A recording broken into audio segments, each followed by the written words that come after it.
يطوف الكعبة ويحمل أمه فوق ظهره، فقال لعبد الله بن عمر: أتراني كذلك؟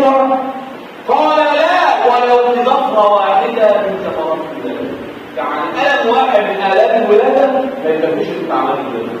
فإن أبا هريرة هذا الصحابي الجليل كان إذا خرج من بيته يقول: السلام عليكم ورحمة الله يا أمي، ترد عليه: وعليكم السلام ورحمة الله وبركاته يا ولد.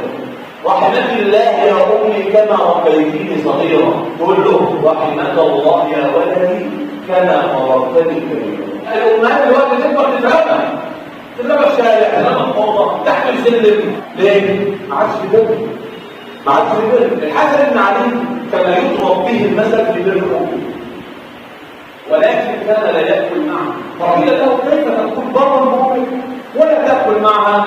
قال: أخشى أن تسبق عينها شيء من الطعام فتسبق يدي إليه فيأكله فيكون قد عرفته. ابن سيرين كان إذا كان أمه خفض صوته وما مشى أمامها قط.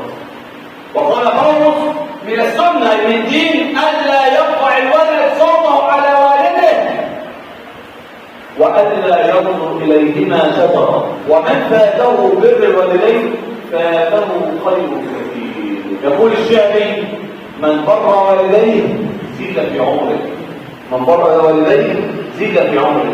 يقول أبان بن عثمان بن عفان: قل بر والديه قل خيره، ومن قل خيره اعوج عن الطريق.